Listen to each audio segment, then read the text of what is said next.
Olá, está começando mais uma entrevista aqui no canal do Conexão Autismo.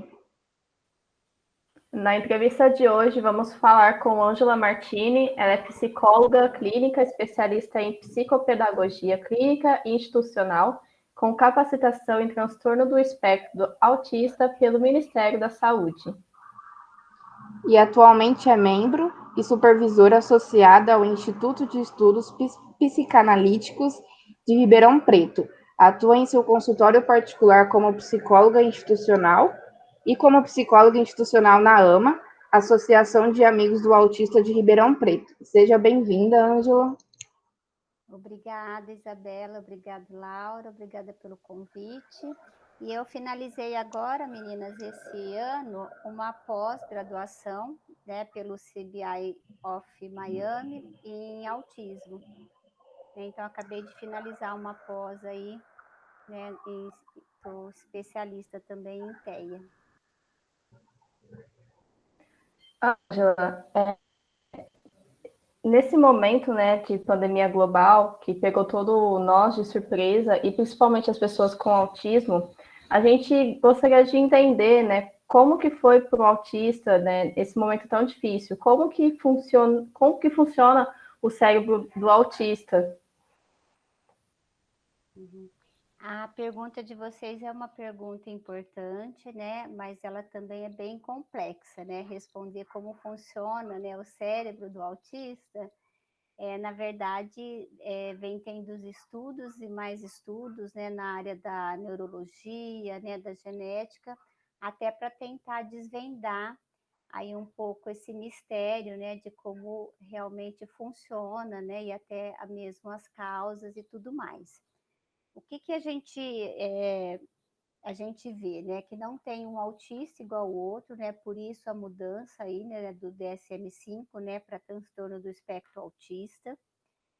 A gente vai ter, né, uma grande variabilidade, né, do quadro clínico, né, de sintomas, de intensidade, e que muitas vezes também vem acometidos de outras comorbidades, ou também o autismo pode ser secundário a alguma síndrome, né, ou algum outro transtorno também. Então, só por aí a gente já vai observar que a gente está diante de uma heterogeneidade muito grande, muito diversa, né? Aonde nós vamos ter desde graus mais leves até de graus mais severos. E os déficits, né, desde da comunicação, interação social, né, ou de comportamento, de padrões de comportamentos restritos, interesses mais específicos, aonde vai ali, né, afetar a área da linguagem, né, das habilidades sociais, né, da empatia, então, ou até mesmo de áreas executivas e tudo mais cognitiva, nós vamos estar diante de quadros muito diversos, mas claro que é possível a gente pensar em algumas coisas específicas ali do autismo. A questão da pandemia, né, que é uma diversidade, né, um trauma aí coletivo, o primeiro ponto que ela pega é com a quebra de rotina. Porque o autista, né, como muitos sabem, ele tem um apego à rotina, né, ele tem uma inflexibilidade mental. E ele precisa de uma previsão, né? Nós trabalhamos muito com a previsibilidade para o autista. Então, a partir do momento, né, que de uma semana para outra todos têm que ficar em casa, ele não vai ter mais aquela rotina dele, só aí já pode causar uma desorganização, né? Levando ali a uma série de sintomas, mas eu vou dar uma paradinha, porque aí tem uma série de questões só para ver se vocês querem fazer alguma questão do que eu falei para vocês até esse momento. Tá, então, você falou que o autista ele gosta muito de uma rotina. Como que nesse período de pandemia todo mundo teve que mudar a rotina, né? Os pais de autista podem criar uma nova rotina para ele sem gerar algum tipo de transtorno? Sim, não só pode, Isabela, como deve, né? Até porque nesse período de isolamento social, nós tivemos, né, aumento de crises, né? Nós tivemos alterações e distúrbios do sono, distúrbios alimentares, nós tivemos quadros de ansiedade, de depressão, né? Aumento ou diminuição de peso.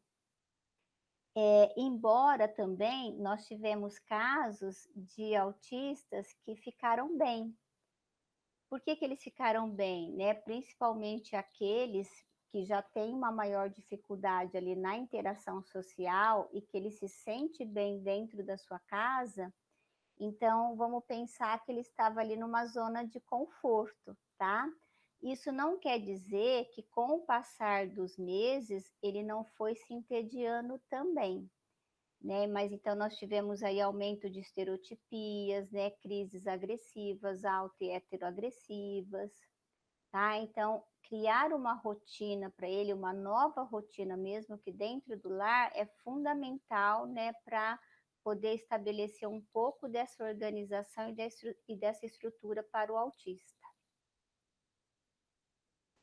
Ângela, e como que a gente pode explicar para o autista tudo isso que está acontecendo, toda essa rotina nova, né? Que ele teve que viver, mesmo que sem querer, ele teve que viver todo esse momento de isolamento, todo esse período tão ruim para todo mundo, né? Principalmente para eles também, porque como você disse, eles têm toda uma rotina.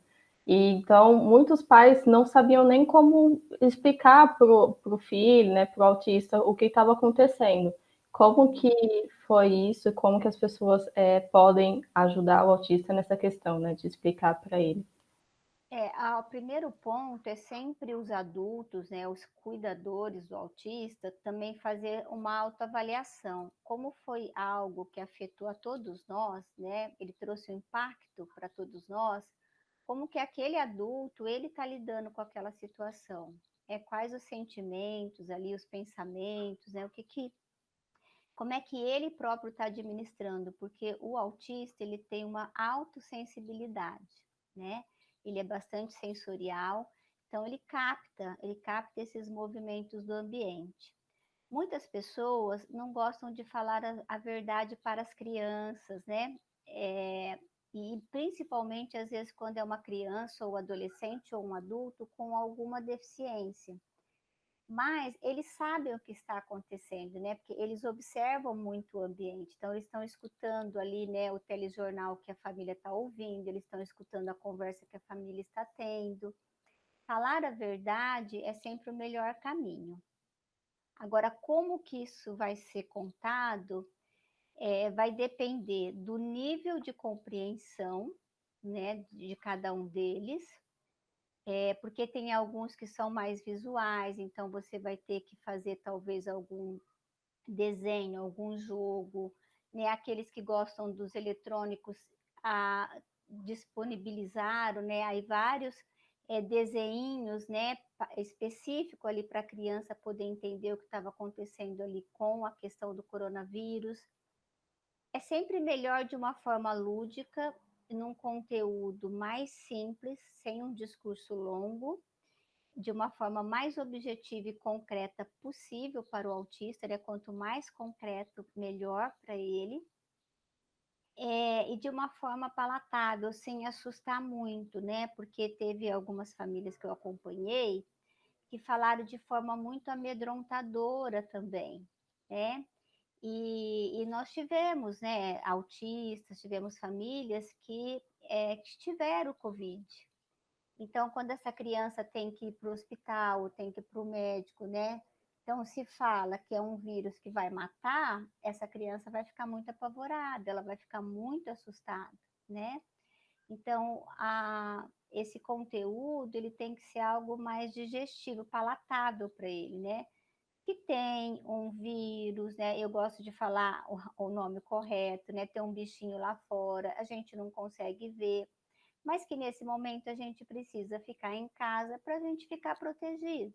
E a professora está em casa, a psicóloga está em casa, então por isso que a escola está fechada, por isso que o consultório está fechado, né? Para ele entender que aquilo está acontecendo com todo mundo.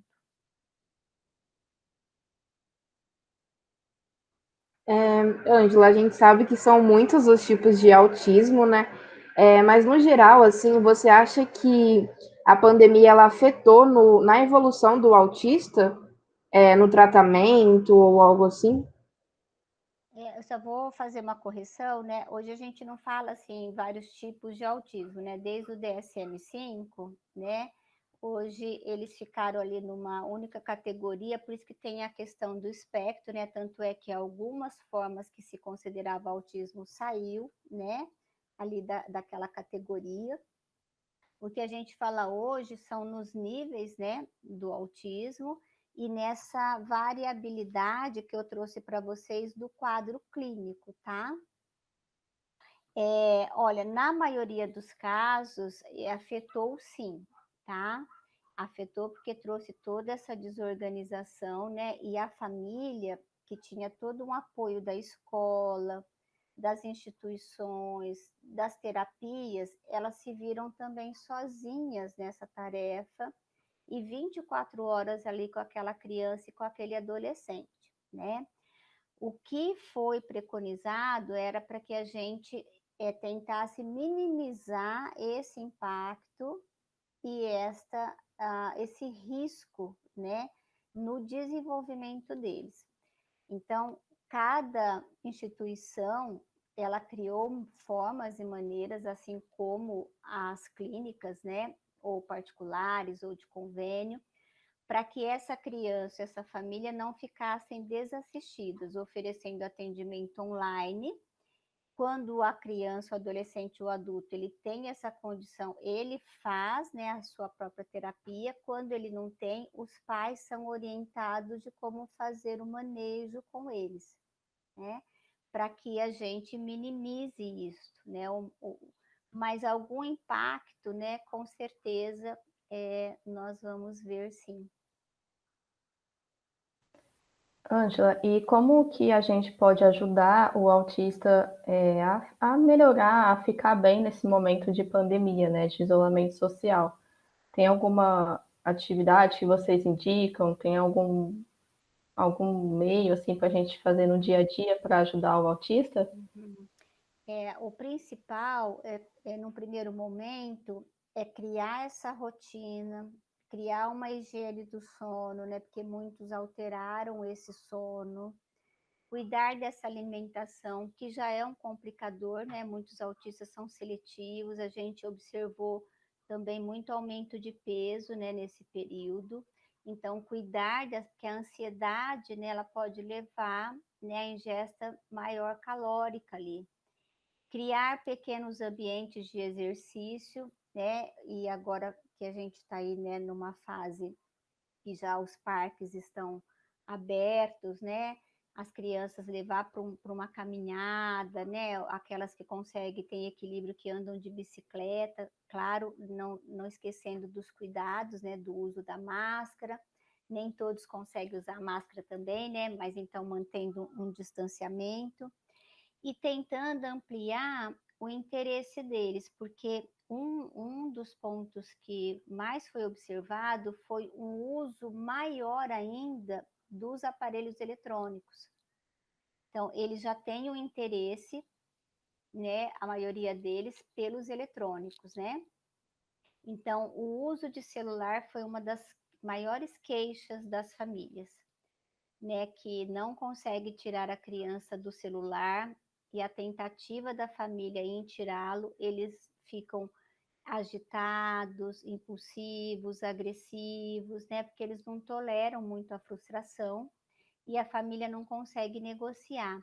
A gente sabe que muitas vezes, até para que essa mãe consiga fazer alguma coisa, às vezes a própria família utiliza desse recurso para distrair a criança, né? Ou o adolescente, ou o adulto que seja. Então, essa é uma das tarefas mais difíceis, é dosar o uso desse celular e levá-los para atividades lúdicas ou funcionais, porque incluí-los nas tarefas domésticas também é uma forma de ajudá-los. Porque o que é a terapia ocupacional? A terapia ocupacional ela vai trabalhar nesse sentido de desenvolver toda a autofuncionalidade do autista.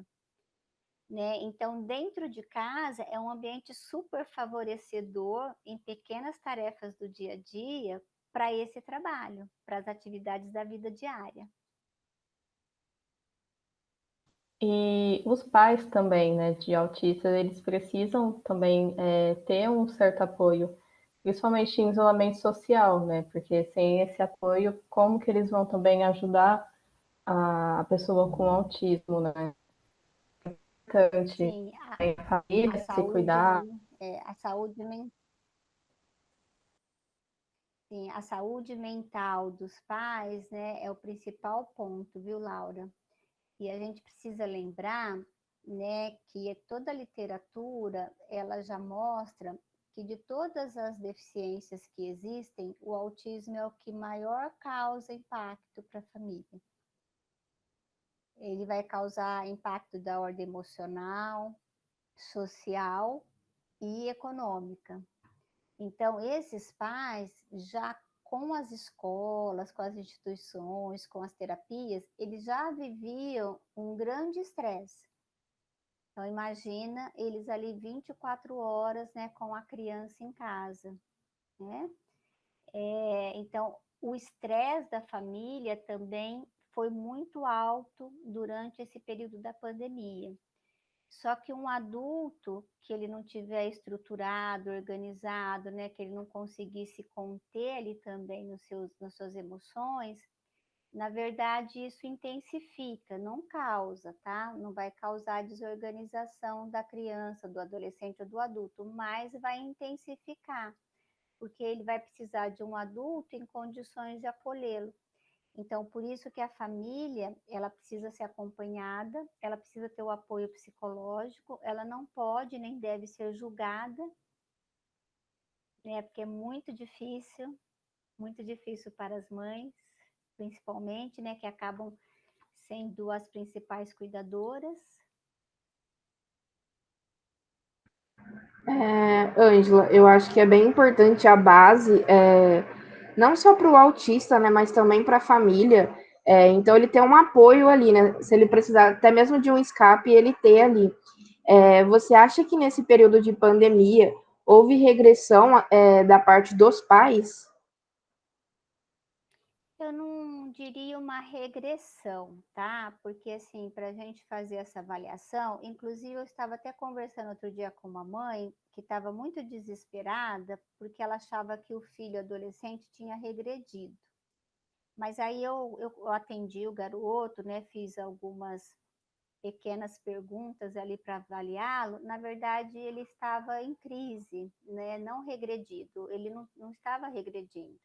Mas em crise ele se desorganiza. Desorganizado, ele não consegue manter atenção, concentração, né? Então, aquelas habilidades que ele tinha, inclusive pedagógica, ele não estava conseguindo apresentar, tá?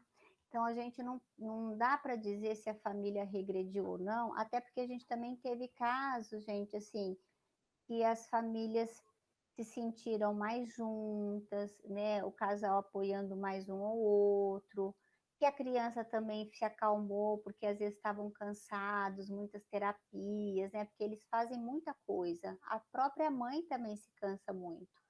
Então, nós também tivemos famílias que ficaram bem, né? O que eu diria para vocês é assim, ó, aquilo que estava ali e que ou não tinha aparecido, ou estava podendo aparecer devagarzinho, sendo trabalhado, né, com os apoios aí, né, de redes, dentro de casa aquilo implodiu, então não pôde mais ser segurado. Então aquela dor, ou aquele sofrimento, né, que a mãe tem ali, né, exigiu mais dela, ter a maior paciência e tolerância. Então aquilo se rompeu, vamos pensar assim. Mas eu não teria condições de dizer de uma regressão. Teve uma maior dificuldade dos pais nesse momento, né? Porque, como você falou, eles vão ficar com, né, os filhos autistas 24 horas por dia. E aí, vamos supor que o autista ele tenha uma crise. Aí os pais geralmente não conseguem controlar. Aí nisso gera todo o estresse, não só no autista, quanto também na família, né? E aí a família já fica sem saber o que fazer, sem saber para onde ir, e acha que o filho está em regressão, né? Sim. E não tem dor maior, né, para uma mãe de não conseguir acalmar o seu filho, não conseguir entender o que ele quer, não conseguir atendê-lo, né? E lembrando, gente, que além dessa questão, essas mães, né, eu estou falando mães porque são a sua maioria, mas nós também temos muitos pais que participam.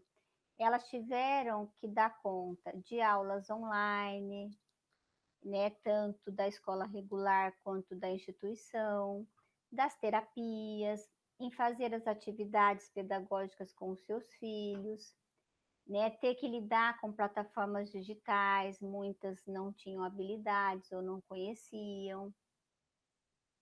Então, ainda teve uma sobrecarga maior por um lado.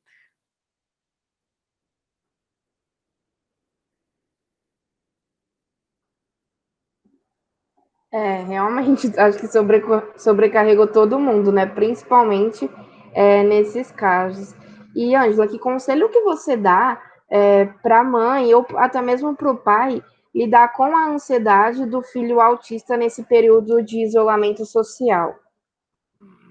Ou até mesmo durante uma crise? Uhum. Bom, o primeiro ponto, né, é sempre o adulto tentar manter-se calmo, né? E lembrar que esta, muitas vezes, Isabela, é a forma de comunicação deles, né? Às vezes é através da agitação ou de uma estereotipia, né? Ou até mesmo de uma crise, ou até mesmo através da agressividade que eles vão estar comunicando alguma coisa que não está bem. É quase como uma linguagem de bebê em alguns momentos, né? Então, essa mãe, ela vai ter que, assim, tentar usar um pouco, assim, da intuição dela, ali, né, da relação afetiva, até para perceber o que será que aconteceu, né? O que será que aconteceu antes, né, dele se romper naquela crise. E conversando aos poucos ali com ele, né, para que ele possa mostrar, para que ele possa dizer para ela o que é, né? Olha, eu não estou te entendendo assim, me mostra, né? Ou se ela tiver uma hipótese, ela pode relacionar, né? Olha, você ficou bravo porque eu tirei o seu celular, mas agora você precisa tomar banho, né? E depois você vê o seu desenho de novo, depois a mamãe te dá, né? Então ela vai ter que fazer essa relação que ele não consegue fazer muitas vezes. Então, esse sentimento dele, se ele tá bravo, se ele tá triste, né? Se ele tá com raiva, ela vai ter que ir dizendo para ele: acho que você está com saudade da sua escola, acho que você está com saudade dos seus amigos. E nomeando, né? Ela vai ter que nomear para ele, essa é a melhor maneira, né? Agora, dependendo a crise, né? Se for uma crise intensa de autoagressividade ou de heteroagressividade, ela vai ter que usar formas de contenção para que esse filho, né, não venha se machucar ou não venha feri-la, né, mas sem punição, né, uma contenção, às vezes até corporal, mas no sentido até de um acolhimento para que ele vá ali se acalmando. Ângela, o autista, né, geralmente ele tem uma alimentação muito rígida, assim. Geralmente eles, posso estar enganada, mas geralmente eles gostam de comer coisas bem específicas, né? Eles não têm uma alimentação muito ampla, são sempre as mesmas coisinhas.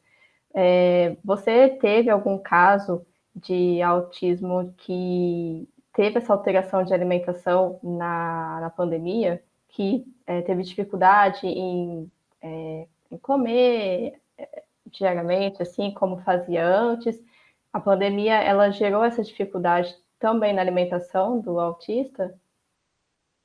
Essa seletividade, né, alimentar, que está muito relacionada, né, às questões sensoriais, né? Hoje a terapia ocupacional, ela contribui muito para o entendimento, né, desses aspectos, né, e das alterações sensoriais ali. A integração sensorial hoje trabalha bastante esses aspectos. Eu não vejo assim que a pandemia ela intensifica, né, ou ela vai alterar. A gente tem casos, inclusive, que passou a experimentar novos alimentos, né, que contribuiu para o oposto, né, e não necessariamente para causar, né. Aqueles que já tinham seletividade, ele vai manter essa seletividade. O que a gente viu e observou, assim, ó, em casos de depressão, nós vimos perda de peso, né, diminuição da ingesta, nós tivemos casos, né, de depressão, e aqueles com alta intensidade com o aumento da ingesta calórica, né? Lembrando que a maioria deles gostam de alimentos bastante calóricos, né? Salgadinhos, né? Ou com condimentos, ou com corante, que muitas vezes aí pode ser até ligada a essa alteração sensorial mesmo, às vezes de paladar, de cheiro, né? E que aí teve esse aumento de peso, né? Nós tivemos muitas crianças com aumento de peso. Ângela, só para finalizar, teve casos, ou você acredita que o isolamento social, nesse momento de pandemia, né, de quarentena, gerou depressão também nos autistas? Sim, sim, É. né? A alteração de humor, né? Porque existe às vezes um estereótipo, né, de que o autista fica no alinhamento, ele não está percebendo, né? Ele não sente, né? Isso não é verdade, né? Lembrando daquela variabilidade que eu disse para vocês, né? Muitos são capazes de dizer que estão sentindo falta da escola, dos amigos, né? Ou do esporte que faziam, né? Enfim, da rotina que ele tinha mesmo. E por isso mesmo a importância de ter se mantido os atendimentos online, porque é uma possibilidade para esses poder ver a sua professora, poder ver os seus amigos durante aquela aula, poder ver as terapeutas. Vocês me ouviram, meninas, que para mim aqui deu uma paradinha. Deu para ouvir?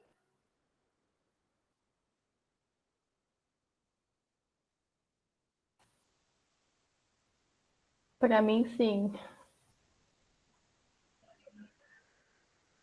Deu para ouvir sim, Ângela. Então tá. É, Então, essas alterações de humor, inclusive, uma das questões que nós trabalhamos bastante na pandemia foram em relação aos sentimentos. Para nomear sentimento, desenhar o sentimento, né, ter as figuras com sentimento, para eles poderem expressar esses sentimentos. é importante, apesar, né, do isolamento e de toda essa mudança de rotina, é importante tentar criar uma rotina em casa no isolamento, né, para eles acompanhar melhor o dia a dia deles, né? Sim, sim. Essa foi uma das indicações, né? Inclusive, assim, ó, como a gente teve alguns que falavam assim, ó, mas aqui não é a minha escola, aqui é minha casa, eu não vou estudar aqui, eu quero ir na minha escola. Então, a indicação foi para que as famílias criassem um cantinho do estudo, onde aquele cantinho onde ele teria ali as aulas ou faria as atividades pedagógicas enviadas pela escola, aqueles que têm condições de fazer as suas terapias sozinhos, né, seja com a psicóloga, fazer isso reservadamente para poder manter a privacidade, né, ou com a fono, ou com a TO, quando não precisa, né, do apoio da mãe ao lado, até mesmo para que ele possa diferenciar qual o momento em que ele vai estudar, porque é tudo dentro do mesmo espaço, né? Qual o momento em que ele vai estudar, qual o momento que ele vai fazer a terapia, qual o momento que ele vai brincar. A brincadeira também, né? A gente indicou bastante jogos em família, viu? Né, aqueles jogos mesmo, né, de tabuleiro, né, de brincadeiras, até que os pais relembrassem suas brincadeiras infantis, né, para trazer para as crianças essa questão mais lúdica também. E para as famílias, a escolha, né, do que elas vão ouvir ou assistir, né, porque a gente foi bombardeado por informações muito terroríficas, né, número de mortes, cada dia mais número de pessoas morrendo, né, para que as mães também conseguissem tirar momentinhos para elas que fossem para um banho, né, a hora que o pai volta para casa, que ela consiga fazer um banho um pouquinho mais demorado, né, que ela consiga ligar para alguém que ela goste, para que ela possa também fazer uma caminhada, ouvir uma música ou assistir alguma coisa na TV. Tentar, né, criar nesse espaço do lar um aconchego, né, se fazer do mau negócio, assim, né, eu disse muito isso para as mães, vamos fazer do mau negócio bom negócio, né, não se sintam presas, né, se sintam protegidas, né, a nossa casa não é para a gente se sentir presa, nosso lar deveria ser um lugar que a gente goste de ficar. Então, olhe aquilo que você não gosta, que você possa desfazer, que está em excesso, né? Utilize as coisas que você acha que são bonitas, né? Não espere uma ocasião especial, né? Tire momentos também para o casal, né? Por isso a importância aí da higiene do sono, colocar essa criança para dormir no horário adequado, para que o pai e a mãe possam ter momentos para eles também. Transformar essa casa, né? E muitas mães e muitos pais também, depois, com o passar do tempo, elas foram se sentindo beneficiadas de acompanhar, porque assim, geralmente os filhos vão para terapia, eles entram no consultório, elas não vê o que está acontecendo lá. Né? Na medida, a professora a mesma coisa, a escola também. Na medida em que elas passaram a acompanhar, tanto em conhecer melhor os profissionais que atendiam seus filhos e também ver de que maneira os seus filhos aprendiam, qual que é o jeito que eles fazem, como que a professora intervém, como que a terapeuta intervém. Né? Então, foram momentos de aprendizados também para essas famílias em relação ao seu próprio filho. Por isso, muitas crianças também apresentaram um bom desenvolvimento durante a pandemia, né? Uma riqueza maior, às vezes, de vocabulário, uma tolerância maior para esperar. Mas o grande número, né, assim, a estatística, né, não tem como a gente fazer um levantamento estatístico. Claro que a gente sabe que o impacto negativo foi muito maior do que um pequeno número, né, que teve um impacto positivo, isso sem dúvida. Bom, Ângela, muito obrigada por ter aceito o nosso convite, por ter esclarecido todas as nossas dúvidas. Eu acredito que vai ajudar muitas famílias, muitas pessoas que convivem com autistas. Tá bom? Muito obrigada mesmo. Eu que agradeço o convite. Muito obrigada, Ângela. E para você que tem dúvidas sobre o autismo, fique ligado nas nossas redes sociais, que vamos ter novidades nas próximas semanas. É só procurar por Conexão Autismo e o nosso blog é blog.jornalismonaarp.com.br/conexão autismo.